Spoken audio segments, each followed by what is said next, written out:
Welcome, Ms. Denson. Thank you so much, Senator Hickenlooper. Chairman Cassidy, Senator Hickenlooper, and members of the committee, thank you for allowing me to join you here this morning. My name is Liz Denson, and as the Senator said, I serve as the President and CEO of Early Connections Learning Centers in Colorado Springs, Colorado. I'm also a working mom of a 4-year-old, and I'm here both as a child care provider and as a parent whose life was also shaped by having access to child care. I was raised by a hardworking family. Without affordable, reliable childcare, my mother would not have been able to work, and I likely wouldn't be here with you this morning. Childcare isn't a luxury. It is an essential infrastructure for families, employers, and our economy.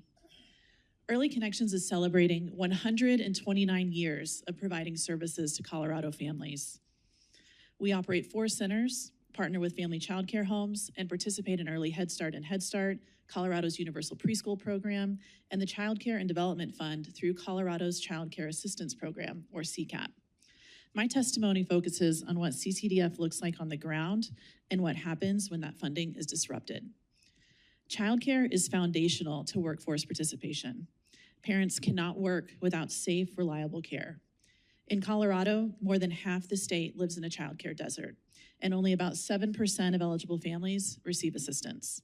The result is an estimated $3.1 billion in lost income each year because parents cannot work, advance, or pursue training without childcare.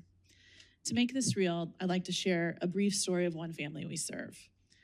A young couple in our community said yes to an emergency foster placement of 2 siblings, including an infant.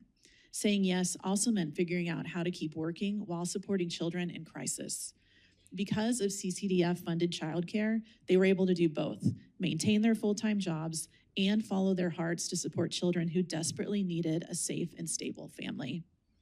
This is what childcare assistance does. It allows families to say yes and prevents crises rather than reacting to them later. At Early Connections, we serve about 300 children on a typical day, and approximately 60% rely on CCAP to access care. For providers, CCDF funding isn't supplemental, it's structural. If Early Connections were to lose the funding that supports those children, the impact would be catastrophic. A short delay might be survivable, but a prolonged loss would force classroom closures, layoffs of teachers and support staff, and the elimination of hundreds of childcare slots in our community. And this isn't unique to us. Across Colorado, 2,462 providers accept access to CCAP.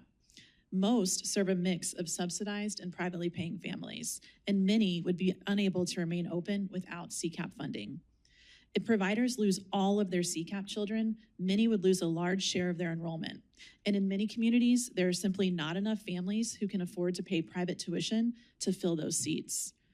When providers close, it affects everyone, including families who pay privately, because the overall supply of childcare shrinks for the entire community. This brings me to program integrity. Accountability matters, and providers like Early Connections take stewardship of public funds seriously. We operate under multiple layers of oversight, including audits, real-time attendance tracking, county eligibility verification, twice daily parent verification using their fingerprints. These safeguards are real, and they work. Responses to misuse must be targeted and proportional. Broad funding freezes place the burden of enforcement on children, families, and responsible providers, destabilizing care and making long-term system improvements more difficult.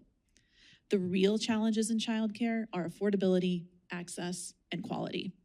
In Colorado, infant care averages about $20,000 per year, well more than in-state college tuition, at a time when families are likely earning the least.